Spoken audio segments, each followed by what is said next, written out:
E eu quero contar uma história para vocês, que está lá em Eclesiastes. Lá fala que existia um homem que não tinha filhos, que não tinha amigos, ele não tinha ninguém, ele era sozinho, ele não tinha com quem contar, ele não tinha com quem ele podia desabafar, ele não tinha ninguém. E ele trabalhava arduamente, e ele não se satisfazia com aquilo que o dinheiro poderia oferecer.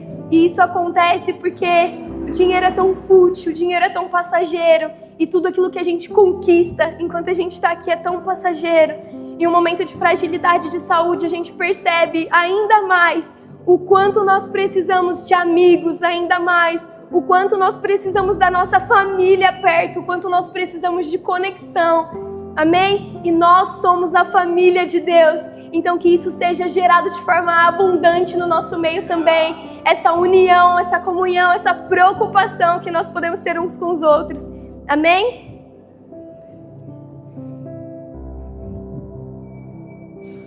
E o título da pregação de hoje, ela é a importância de não estar só no combate ao suicídio. Nós estamos no mês de Setembro Amarelo, mas nós sabemos que, ainda que esse seja um mês focado na campanha, depressão, suicídio não acontecem só nesse mês.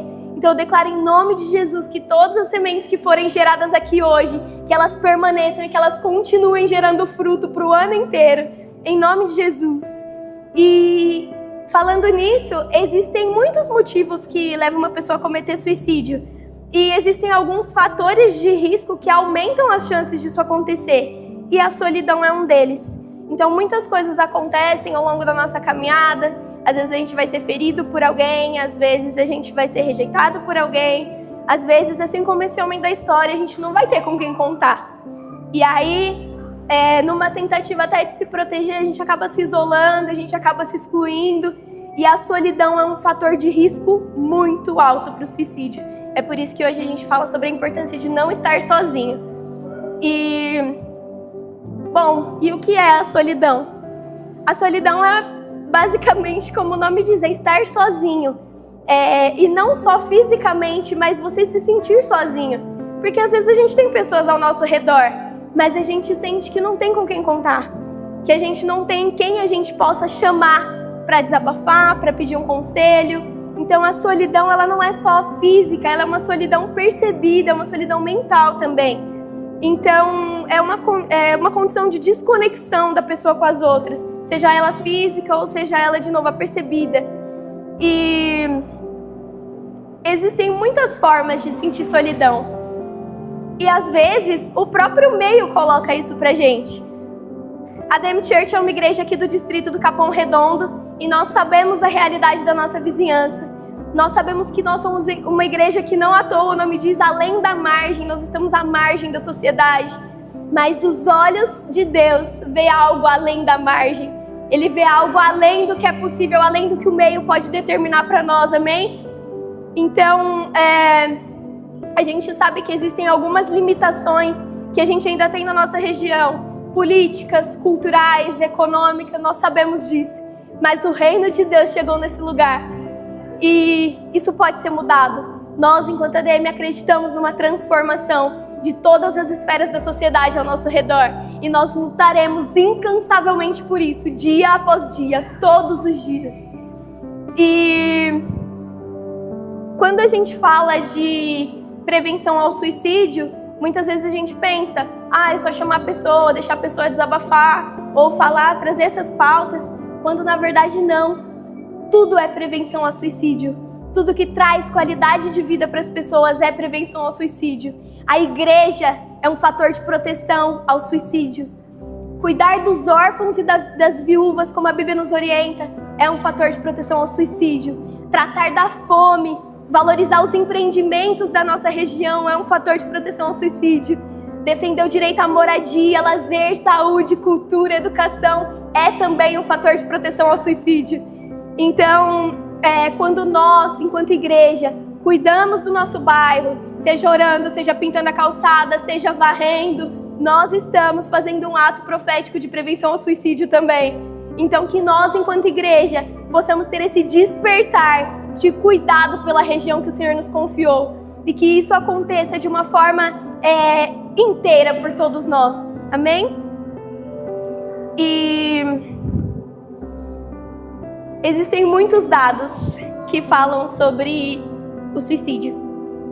E a OMS diz que 1 em cada 6 pessoas no mundo, elas são afetadas pela solidão. Então aqui nós estamos num grupo de 12 pessoas, acredito, isso significa que 2 ou 3 pessoas entre nós sentem solidão, se sentem sozinhas, sentem que não pode ter com quem contar. Mas a nossa realidade aqui, enquanto periferia, enquanto Capão Redondo é outra, isso aumenta muito mais. Porque às vezes nós não temos nada, e esse é um espaço perfeito para a gente fazer de Deus o nosso tudo. Amém? E falando sobre suicídio, para além do que a gente acredita também, às vezes a gente acha que o suicídio é só tirar a própria vida, e isso já é muita coisa. Mas o suicídio, a palavra suicídio, significa provocar a morte de si mesmas. E eu quero trazer para vocês a reflexão hoje. Quantos de nós não tem provocado a morte de nós mesmos? Às vezes não como um ato de se machucar, às vezes não como um ato de tentar tirar a própria vida, mas quantas e quantas e quantas vezes nós provocamos a morte de nós mesmos quando nós não cuidamos da alimentação, quando nós alimentamos vícios que só trazem consequências ruins pra gente ao longo do tempo, quando nós vivemos perigosamente, dirigimos em alta velocidade, quando nós não temos noção das consequências que aquilo pode trazer para a nossa vida, nós estamos também cometendo um suicídio, porque partes de nós se perdem nesse processo. E quando nós deixamos de cuidar de nós, que somos templo do Espírito Santo, muita coisa se perde. Então, até o fato de se sobrecarregar fisicamente, mentalmente, trabalhar incansavelmente e não achar nada que preenche esse vazio que a gente carrega, é uma forma de suicídio também. E nós estamos perdendo aquilo que é principal, que é a essência do Espírito Santo em nós, que é a essência de vida em nós. Então nós precisamos lembrar disso todos os dias. E por que o suicídio e a solidão são problemas juntos? Porque a solidão por si só, ela gera um afastamento na pessoa, de modo que a impeça ela de procurar por ajuda.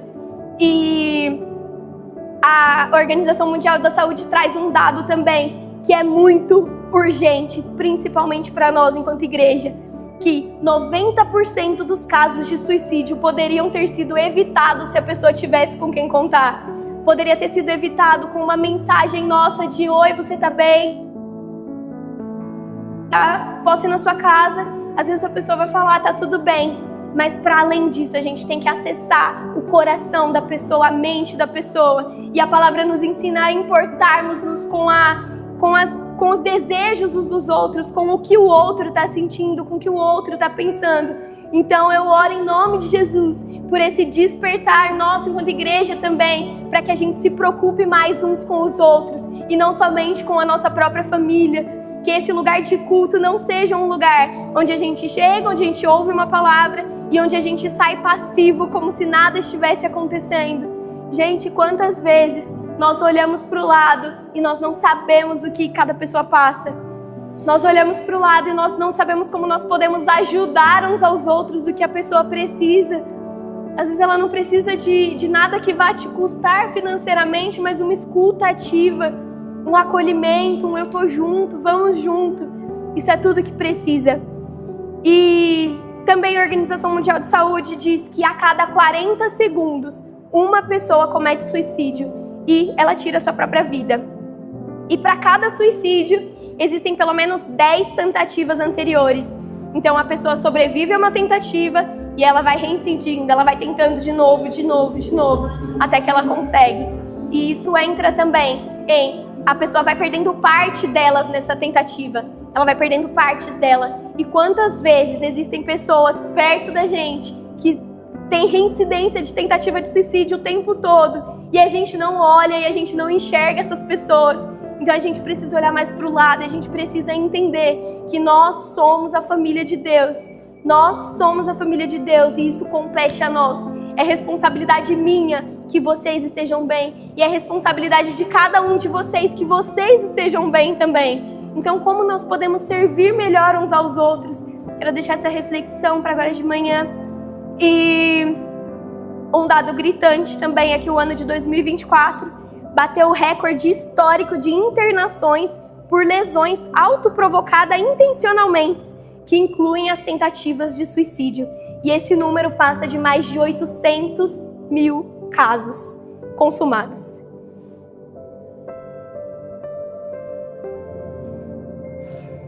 E isso é muito preocupante. E assim como nós aprendemos na semana passada sobre a importância de viver uma vida em equilíbrio no combate ao suicídio, a gente sabe que em muitos momentos a gente vai passar por temporadas que nós estamos mais vulneráveis, que nós estamos passando por problemas na família ou por problemas no trabalho, ou qualquer outra coisa, que nós estamos mesmo mais sensíveis e nós sentimos vontade de estarmos sozinhos. E Davi é um exemplo perfeito disso. Ele foi um grande rei, ele foi um grande guerreiro, ele foi um grande poeta, ele é autor da maioria dos salmos, ele foi tanta coisa, e para além disso, ele carregava a presença do Senhor. Mas em muitos momentos ele se viu sozinho, e isso não isentou ele de sentir a alma dele gritando. E Davi, ele teve muitos momentos de triunfo e de vitória, em guerras, na vida pessoal dele, mas também ele enfrentou batalhas internas muito profundas. E nesses momentos, ainda assim, ele conseguiu ser espremido naquela dor. E esse espremer gerou mais unção para que ele pudesse escrever mais salmos, que hoje falam tanto ao nosso coração. Então, às vezes nós passamos por temporadas que o Senhor vai nos espremer mesmo. E quando a gente entrega tudo, quando a gente está passando por esses momentos, obediência gera unção, gera autoridade. Então que nós possamos, nos momentos de dor, nos momentos de tristeza, aceitarmos sermos espremidos como uma azeitona pelo Senhor, para que de nós saia do óleo mais puro que Ele tem para derramar sobre a nossa vida. E vamos passar um pouco hoje pela história de Davi. Pega a sua Bíblia, abre comigo lá em 1 Samuel 16, primeiro livro de Samuel 16.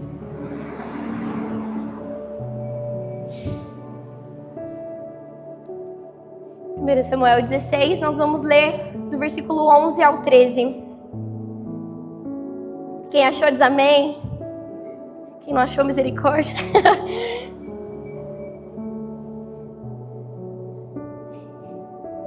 E nessa passagem que a gente vai ler, nós vamos ver que desde o princípio, Davi era considerado o menor entre os irmãos dele. E em muitos momentos, mesmo novinho, ele já estava sozinho. E nós vamos ler. Então, a partir do verso 11. Então perguntou a Jessé. Aqui o profeta Samuel foi direcionado lá para a casa de Jessé, para ele ungir um novo rei, sob direção do Senhor. Então perguntou a Jessé: esses são todos os filhos que você tem? E Jessé respondeu: ainda tenho o caçula, mas ele está cuidando das ovelhas. E aí Samuel disse: traga-o aqui, não nos sentaremos para comer até que ele chegue. O que está acontecendo? A família de 7 ou 8 pessoas, a Bíblia vai mudar de acordo com cada tradução, mas uma família de 7 pessoas estavam confraternizando sem um dos irmãos. O outro irmão estava sozinho, ainda quem trabalha ele estava sozinho, porque assim como a palavra fala, ele sentia esse sentimento de não pertencimento também, de ser rejeitado pela família. Então, você vê que quando o profeta Samuel vai ungir ele chega na casa, e aí o profeta Samuel já sabia que o filho que precisaria ser ungido não estava ali. Então, Samuel fala, não nos sentaremos para comer até que ele chegue, ou seja, a festa já estava acontecendo, o banquete já estava acontecendo sem ele. Então vai ser importante a gente olhar para isso, porque por mais que Davi tenha vindo desse contexto, onde na família ele era o menor, onde na família ele era o excluído, onde na família pouco importava se ele estava na mesa ou se ele não estava, as coisas aconteciam sem ele mesmo. E a gente vai ver que, assim como a palavra fala, melhor é o fim das coisas do que o começo. Então não importa de onde nós viemos, não importa da família que nós tivemos, Deus tem algo muito precioso com cada um de nós. Então, continuando o versículo 12. Então Jessé mandou chamá-lo e ele veio. Ele era ruivo, de belos olhos e de boa aparência. Então o Senhor disse a Samuel: é esse, levante-se e unja-o.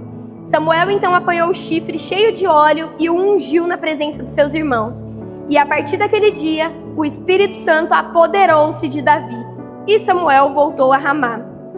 E olhando para isso, a história de Davi nos ensina que nossa vida não é definida por momentos isolados. Aqui ele estava em um momento onde ele era excluído, mas ele era o rei que precederia Jesus. Ele foi o escolhido para ser o rei de Israel.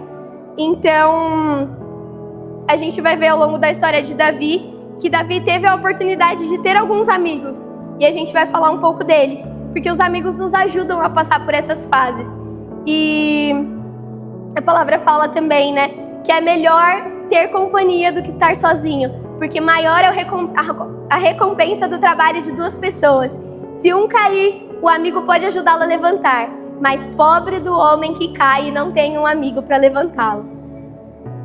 E eu pergunto para vocês, quem são as pessoas que você pode contar hoje? Quero que você pense. Quem são as pessoas que, se hoje você estivesse passando por um momento muito duro, que essas pessoas estariam lá? Que se hoje você estivesse passando por momentos onde a vontade era de desistir, de se isolar, quem são as pessoas com quem vocês podem contar? E todos nós precisamos de pelo menos 2 tipos de amigos. E a gente vai ver que às vezes eles vão ser a mesma pessoa, mas às vezes vão ser 2 pessoas diferentes. E a gente vê isso na história de Davi. Davi tinha um amigo leal e um amigo conselheiro. E vou fazer uma piadinha. Duda tá aqui. Duda é minha amiga há mais de 15 anos. E a Duda foi uma parceira de jornada em muitos momentos onde eu não tinha ninguém. E a Duda é minha amiga leal. O nome dela é Eduarda Leal. Piada feia. Eu louvo a Deus pela sua vida, minha amiga. E então todos nós precisamos de um amigo leal e de um amigo que confronta. A gente vai lá para 1 Samuel 18. Acompanha comigo, 1 Samuel 18. A gente vai ler a partir do versículo 1. E sucedeu que, acabando ele de falar com Saul, a alma de Jonatas se ligou com a alma de Davi. E Jonatas o amou como a sua própria alma. E Saul naquele dia o tomou, e então lhe permitiu que voltasse para a casa do seu pai. E Jonatas e Davi fizeram aliança, porque o Jonatas o amava como a sua própria alma. E Jonatas tirou a capa que trazia sobre si e deu a Davi, como também as suas vestes, até a sua espada, o seu arco e o seu cinto. O que está acontecendo aqui? Jonatas é filho de Saul, que era o rei da época, mas ele não estava fazendo um bom governo e Deus resolve levantar Davi para assumir a sucessão do cargo. E Jonatas seria, pela regra, Jonatas seria o sucessor do pai. Mas ele entrega o seu manto. O que significa isso? Eu te entrego esse manto porque eu sei que não sou eu o sucessor. O Senhor levanta você para ser o sucessor do trono do meu pai. Eu reconheço que você é o escolhido para reinar sobre Israel. Então eu te dou o meu manto. Eu te dou aquilo de mais precioso que eu tenho. Eu te dou a minha sucessão. Eu não me importo com isso. Mas importa que você esteja melhor do que eu. Que você faça a vontade do Pai. Então quantos de nós somos esse amigo e também temos esse amigo que está disponível a entregar até aquilo que é mais precioso para ele? Seja o tempo, seja o dinheiro, seja o cargo, seja qualquer coisa. E, gente, que custe tudo de nós para que o outro esteja melhor do que nós. É isso que a palavra nos ensina e é isso que Jesus fez o tempo todo. Que custe a ele, inclusive, a vida para que o outro esteja melhor do que ele. Custou tudo para Jesus e tem que custar tudo para nós também. Ele fez o caminho dele, ele deixou o modelo. Quantos de nós estamos disponíveis de entregar aquilo que é mais precioso pra gente? Para que essa pessoa que está do nosso lado esteja melhor do que nós.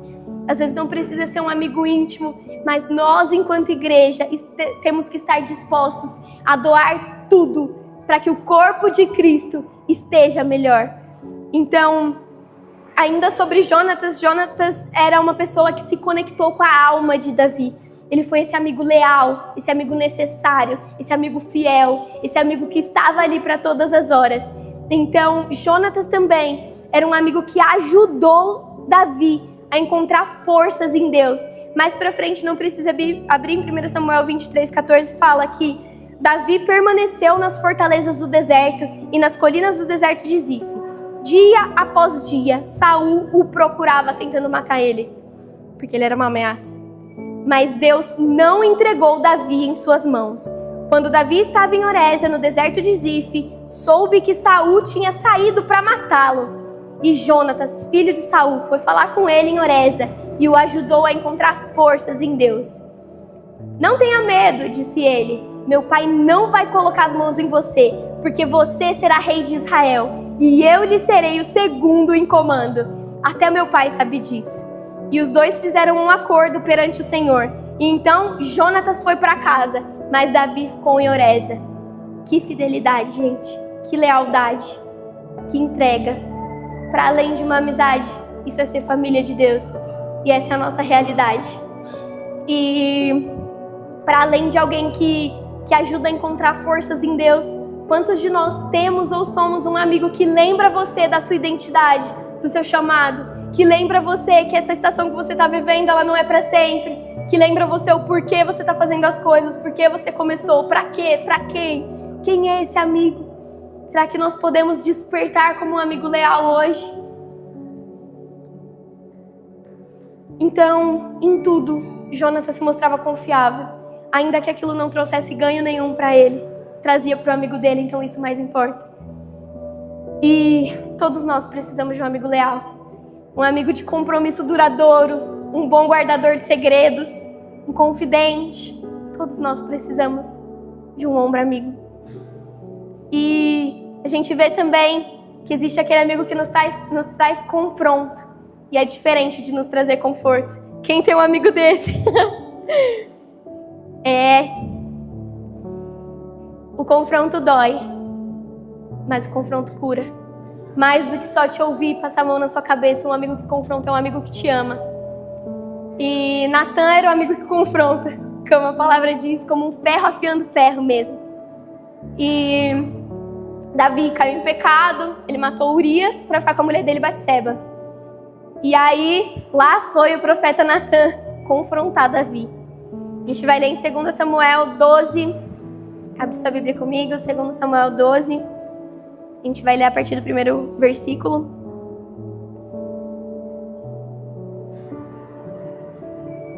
E quando a palavra nos ensina a fazer um confronto, ela nos ensina a fazer um confronto em amor. Não um confronto que vai escandalizar outra pessoa, ou puni-la, ou nos colocar em um lugar de superioridade. Mas um confronto que vai trazer para ela a realidade de quem ela é. Um confronto que cura. É isso que a palavra nos ensina. E aqui nessa passagem a gente vai ver o cuidado de Natan para falar de algo tão grave. A gente vai ver o cuidado, a abordagem que ele teve.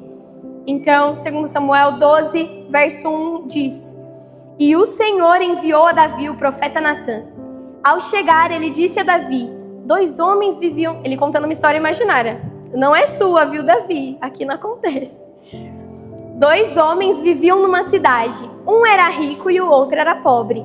O rico tinha muitas ovelhas e bois, mas o pobre não tinha nada, senão uma cordeirinha que ele tinha comprado.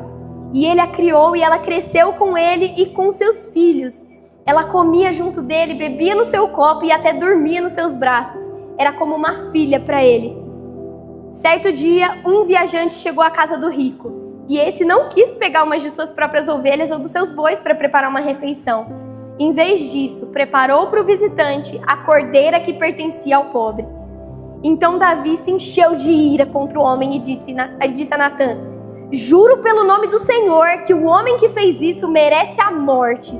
E, gente, de quem era essa história? E deverá pagar 4 vezes mais o preço da cordeira, porquanto agiu sem misericórdia. Então Natan disse a Davi: Você é esse homem, Davi. Assim diz o Senhor, o Deus de Israel: Eu o ungi rei de Israel e o livrei das mãos de Saul. Dei a você a casa e as mulheres do seu senhor. Dei a você a nação de Israel e de Judá E se tudo isso não fosse o suficiente, eu teria feito mais ainda. Porque você desprezou a palavra do Senhor.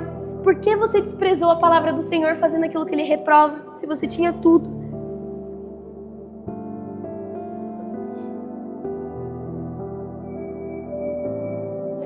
Você matou Urias, o Hitita, com a espada dos Amonitas e ficou com a mulher dele. Por isso a espada nunca se afastará da sua família, porque você me desprezou e tomou a mulher de Urias por sua mulher.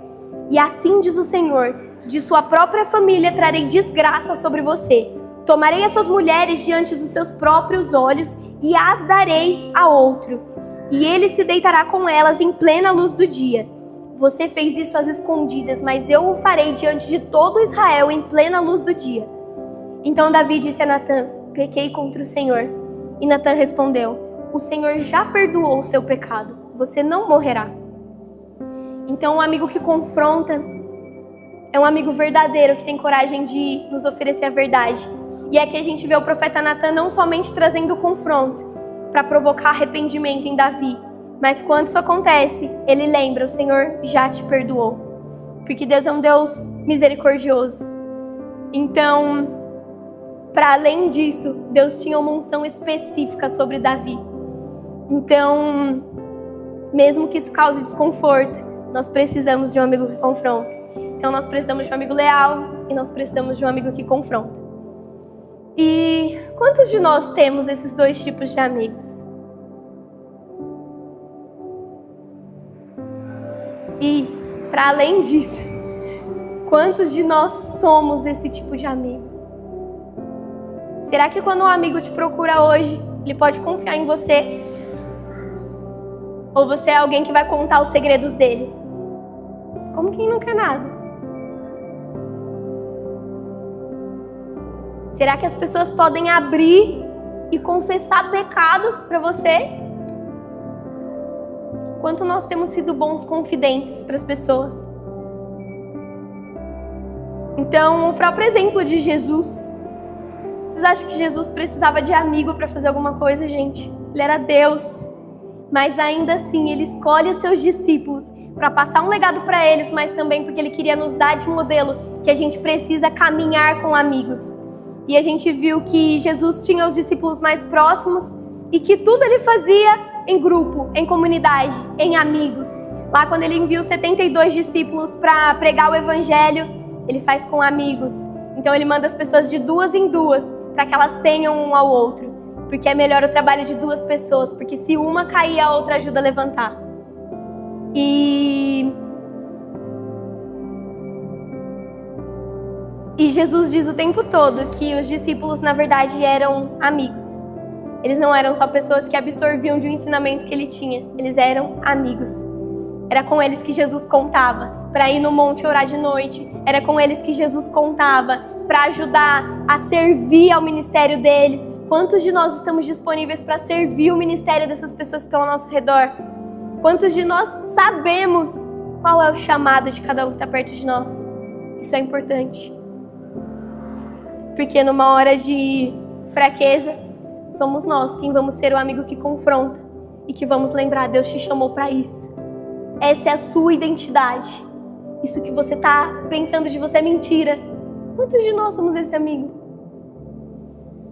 E Jesus veio e deixou esse modelo.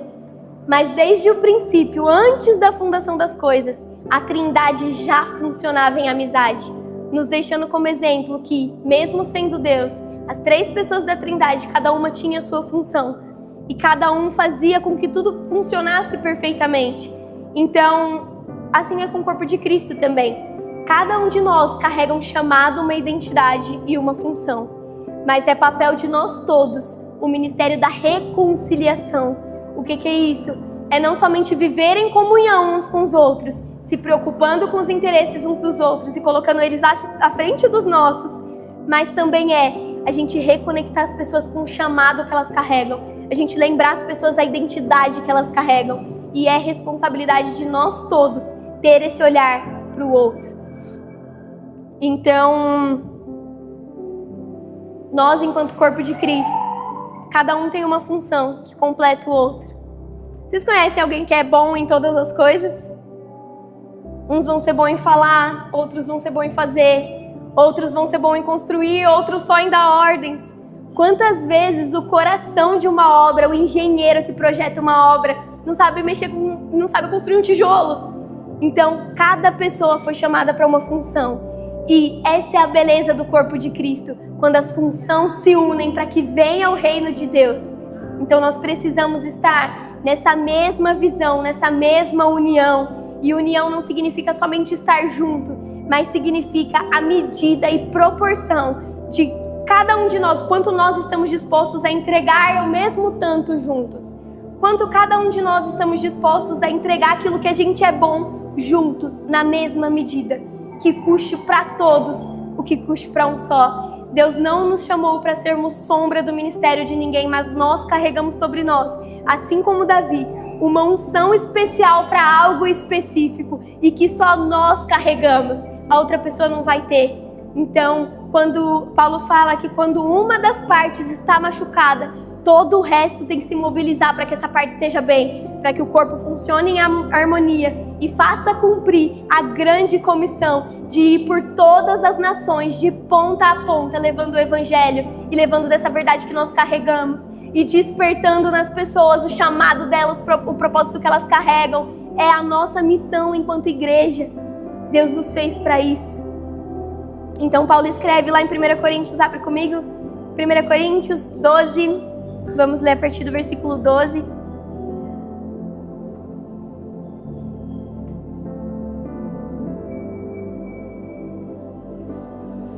Primeiro Coríntios 12, a partir do verso 12. Fazendo sentido, gente? Glória a Deus.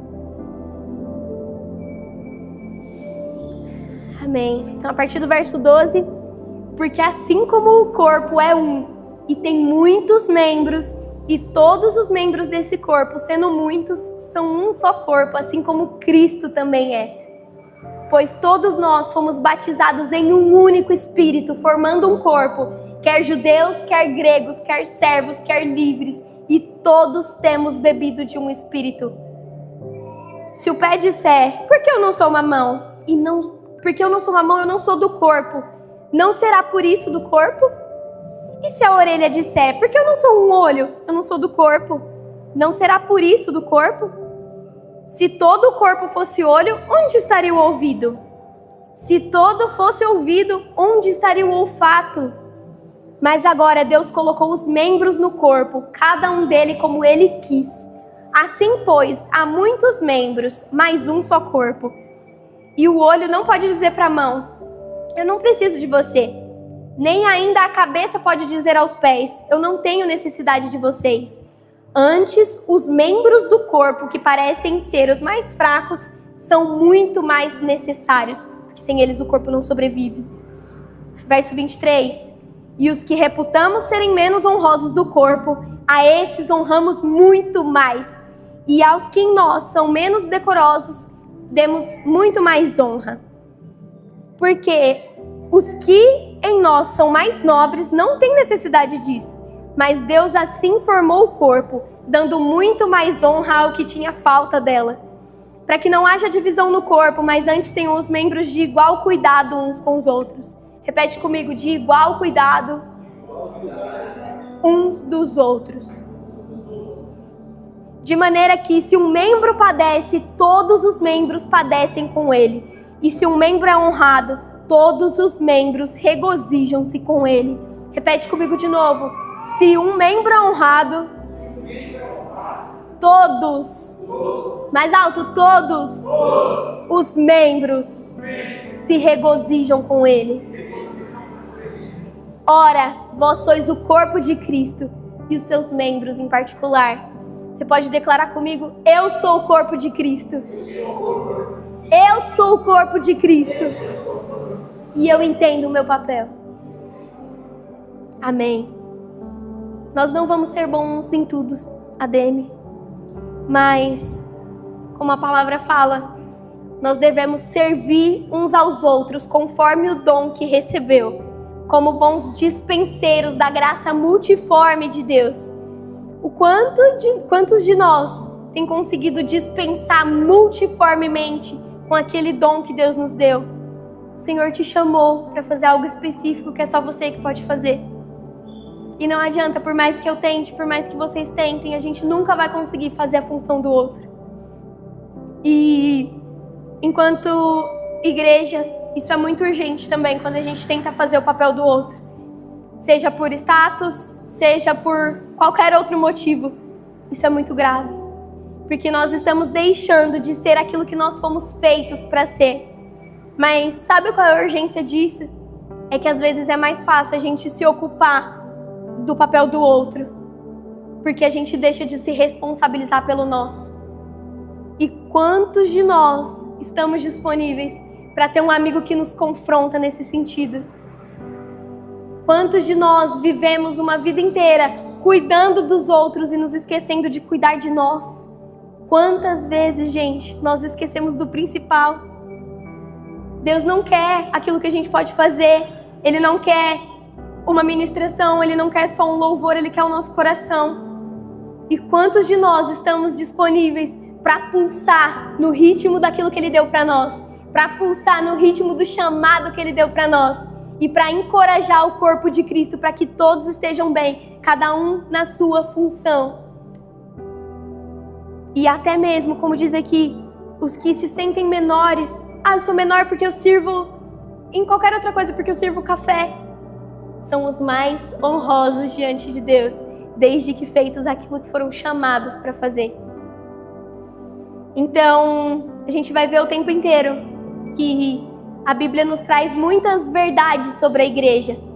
E o tempo inteiro é mencionado, nós devemos fazer isso uns para os outros. Quantas vezes nós buscamos, às vezes a gente quer ficar só na nossa zona de conforto e buscando, alguém precisa vir aqui, eu não tenho amigos, eu tô sozinho, eu não tenho com quem desabafar. Mas quantos de nós temos a coragem de procurar por um amigo na hora que as coisas apertam? Então, assim, para além de esperar que um amigo faça para nós, estamos nós disponíveis a ser o modelo, a sermos os primeiros que vamos ser leais, que vamos ser alguém que confronta? Posso contar com você? Nós estamos disponíveis porque é uma via de mão dupla. E eu vou receber isso de um amigo, mas eu também preciso estar disposto a entregar na mesma medida, para que ele esteja melhor do que eu. Porque a Bíblia nos ensina a priorizar os interesses uns dos outros.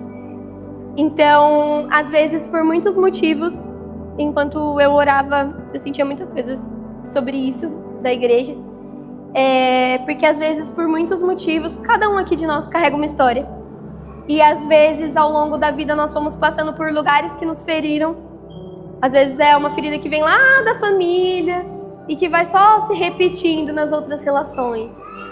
Então a gente passa por igreja que nos machucam, a gente passa por trabalhos que nos machucam. E a cada vez que a gente passa por isso e que a gente não olha para isso, que a gente não tem com quem contar, novamente, nós estamos perdendo parte de nós mesmos. Nós estamos sendo coniventes com o suicídio, perder partes de si, provocar a perda de si. Então, nós precisamos estar disponíveis. E a palavra nos orienta, eu quero orar com vocês.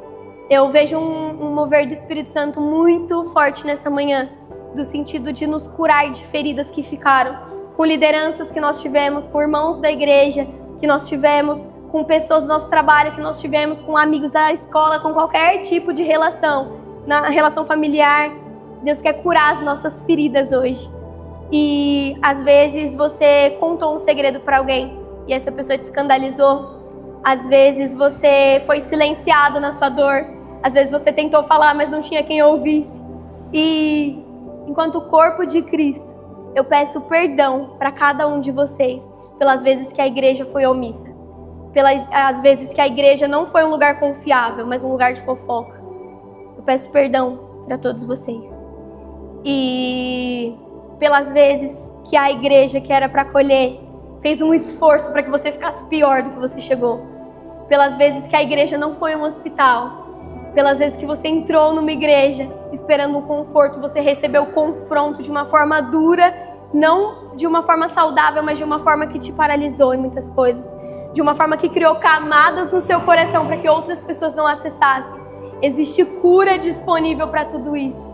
Hoje, nós, às vezes, nos prendemos tanto é um ser humano, o ser humano é falho, o ser humano vai fazer de novo. Gente, e daí?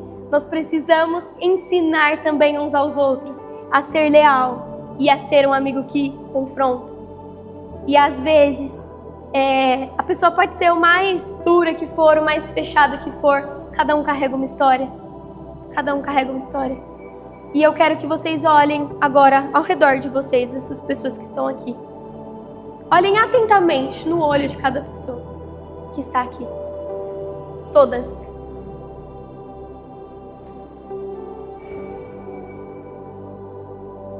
Você conhece essa pessoa que está do seu lado? Você conhece a história da pessoa que está do seu lado?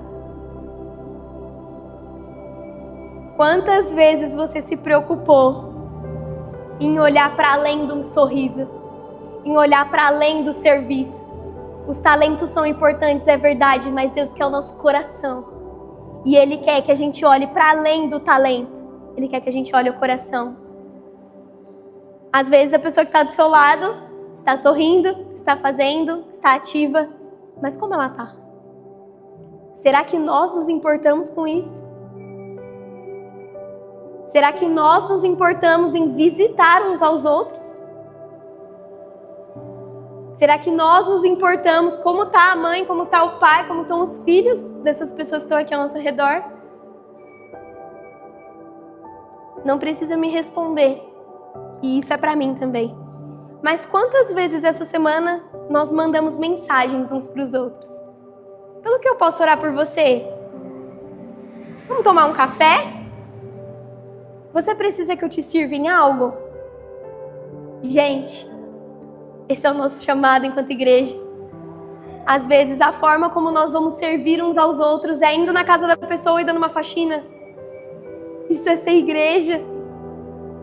Isso é ser corpo de Cristo. Nós estamos disponíveis para isso.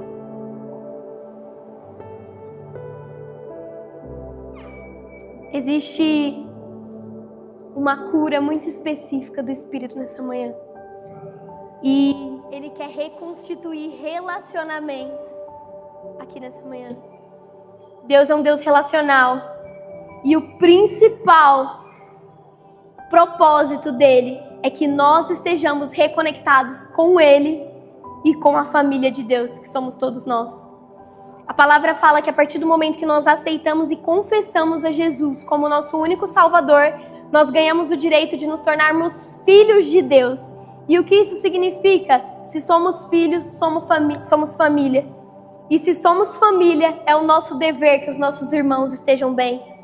A palavra nos orienta também a tratarmos os mais velhos, não com rispidez, eles carregam uma história, mas a tratar os mais velhos como se eles fossem o nosso pai ou a nossa mãe. A tratar os da nossa idade, as moças, os rapazes, como se eles fossem nossos irmãos. Nós estamos disponíveis para isso? Quantas vezes nós todos servimos as pessoas de mais idade da nossa igreja como se fosse a nossa mãe? Que nós honramos, eu vou te dar uma carona, eu vou te levar na sua casa, seja o que for, gente. Quantas vezes nós honramos os membros do corpo de Cristo? E talvez muitas vezes nós não fomos honrados também, mas isso precisa ser estabelecido.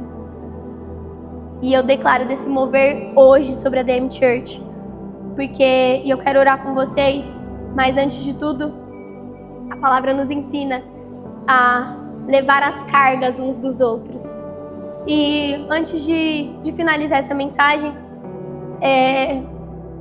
quero falar com vocês. Nós estamos no mês de Setembro Amarelo e todas as coisas acontecem porque Deus tinha um modelo perfeito. Ele criou tudo para que funcionasse de maneira como uma orquestra. Mas o pecado veio e distorceu tudo aquilo que já existia e que era bom. Então, quando nós olhamos para uma saúde mental hoje, que carrega suas marcas e que nos afetam, nós estamos olhando para um modelo fora do padrão. Deus não fez para ser assim. Ele fez para funcionar perfeitamente, cada um dentro das suas habilidades, cada um dentro do seu chamado. Cada um carrega algo muito especial de Deus. E é o nosso objetivo restaurar isso hoje. Amém? E a gente vai ver o tempo todo a Bíblia nos ensinando que essa troca de amizade é uma via de mão dupla. Nós não podemos espiritualizar todas as coisas. Os problemas que trazem a tentativa de um suicídio são coisas muito graves. São sintomas muito graves e eles precisam ser olhados também pela via da ciência. Então, nós vamos precisar contar com uma pessoa da saúde mental para nos acompanhar se for necessário. Mas, para uma pessoa chegar num ponto onde ela já não vê mais esperança da vida, onde ela já não tem mais expectativa, ela tem que ter passado muitas vezes despercebida pelos nossos olhos. Então, nós vamos sim dar o cuidado pela via da ciência, mas o quanto nós estamos disponíveis para entregar tudo pelas vias que Deus criou para ser, pela forma como Deus criou para ser, unidade e comunhão com os irmãos. Então, a palavra fala que o tempo todo nós temos que levar as cargas uns dos outros. Você pode se colocar de pé? E aí nós já estamos encerrando. Quero que você coloque a mão sobre o seu coração, eu vou orar com você. E enquanto eu falo, eu quero que você pense, que você resgate todas as vezes que você não só não recebeu, mas que também, às vezes, não sabia que era necessário que fosse feito. Então, a Bíblia nos ensina que nós temos que levar as cargas uns dos outros, que isso nos sirva como um impulso para fazer diferente a partir de hoje. A palavra fala que nós devemos ter amor fraternal uns pelos outros, confessar pecados uns para os outros, orar uns pelos outros, exortar uns aos outros, instruir uns aos outros, aconselhar uns aos outros em sabedoria, se alegrar uns com os outros, chorar uns com os outros, amar uns com os outros, servir uns com os outros, suportar uns aos outros, no sentido de dar suporte para que o outro avance, animar uns aos outros, encorajar uns aos outros, acolher uns aos outros, admoestar uns aos outros, sujeitar-se uns aos outros, não mentir uns para os outros, ser fiel uns aos outros, considerar o outro superior. Nós devemos consolar uns aos outros, edificar uns aos outros, estimular uns aos outros ao amor e às boas obras. Nós devemos honrar uns aos outros, ser hospitaleiros uns com os outros, ser caridosos uns com os outros e sermos reconciliadores dos propósitos uns dos outros. Nós precisamos, igreja, carregar essa identidade. E eu declaro em nome de Jesus que o Senhor alinhe a nossa visão enquanto corpo de Cristo hoje. Nós precisamos ter humildade para sermos corrigidos naquilo que é frágil. Mas não existe caráter de Deus impresso em nós sem vulnerabilidade. Não existe caráter de Deus impresso em nós se nós não estivermos submissos a pagar o preço de expor as nossas vulnerabilidades. E muitas vezes confessar pecados. E muitas vezes dizer que foi uma má pessoa em alguma coisa. E muitas vezes isso vai custar a nossa reputação, vai custar a nossa dignidade. Mas que custe tudo para que a gente se torne mais parecidos com Ele. Que custe tudo, que custe tudo. Nós não precisamos esperar um sinal de Deus para fazer aquilo que já está escrito. O Senhor nos ordena: vá e pregue o Evangelho a toda a criatura. Pregar o Evangelho não é só anunciar as boas novas, mas é restaurar. Nós carregamos o ministério de reconciliação. Pregar o Evangelho é reconciliar as pessoas ao chamado e à identidade que elas carregam. Pregar o Evangelho é lembrar dessa pessoa que está do seu lado por que Deus a enviou, porque Deus começou a fazer algo na vida dela. É lembrar a pessoa que está do seu lado que essa estação que ela está passando é temporária comparada à glória que há de vir. Então eu declaro em nome de Jesus alinhamento de visão sobre a DM Church nessa manhã. Eu declaro em nome de Jesus alinhamento de corações em ADM Church nessa manhã. Espírito Santo, obrigada porque nós podemos te sentir. Obrigada, obrigada porque o Senhor é o nosso consolador. E para além de qualquer amigo nós podemos contar com você. Mas Deus, eu oro nessa manhã para que nós não sejamos egoístas com a porção que o Senhor derramou sobre nós, mas que nós possamos ser restaurados ao seu modelo perfeito, e que através disso nós possamos se importar com os interesses uns dos outros, que a partir disso nós possamos se importar que o outro beba dessa mesma fonte que é o teu rio, Senhor. Eu declaro em nome de Jesus, rio de Deus sobre a ADM Church nessa manhã. Eu declaro em nome de Jesus renovação de mente sobre essa igreja nessa manhã. E Deus, que as sementes que foram geradas hoje, que elas frutifiquem não somente na igreja, mas que elas frutifiquem por onde cada pessoa que está aqui passar. Deus, eu declaro ainda que se existe alguém no nosso meio que tem uma ferida muito profunda, e eu sinto que tem alguém aqui que sente uma ferida tão profunda como se nada pudesse curar. Ei, tem salvação para você hoje, tem transformação para você hoje. Espírito Santo, passeie em nosso meio. Existe cura disponível para você hoje, cura do coração. A palavra nos ensina a guardar sobretudo o nosso coração, porque dele provém a vida. O quanto nós temos dado manutenção nisso que nos gera vida. Você é importante, você é valoroso, você é honrado diante de Deus. Então, em nome de Jesus, eu declaro mais consciência do preço que foi pago para que nós estivéssemos aqui e carregássemos um chamado e uma unção especial para algo. Deus, eu declaro em nome de Jesus. Você pode levantar sua mão direita. Eu declaro em nome de Jesus sobre a ADM Church mais clareza do chamado de cada pessoa que está aqui, mais clareza do papel no corpo de cada pessoa que está aqui.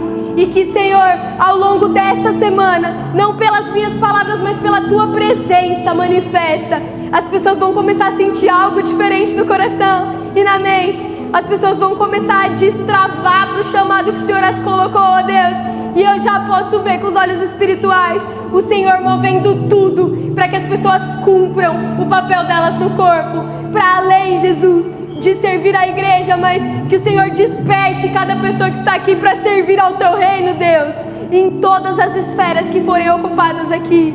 Pai, que a partir dessa semana as pessoas sintam um inclinar do coração para o propósito que o Senhor chamou para ela. Espírito Santo, vem com revelação na mente de cada um de o porquê o Senhor criou cada um aqui.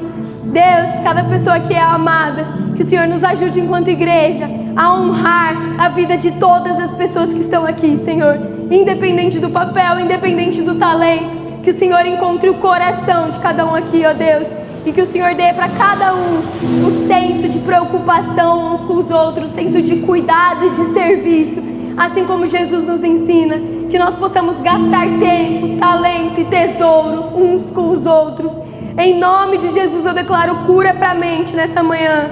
Se existe alguma corrente de ansiedade, alguma potestade que tenha afetado a mente de alguém aqui, eu declaro liberação agora em nome de Jesus. Você pode orar comigo? Eu declaro liberação em nome de Jesus.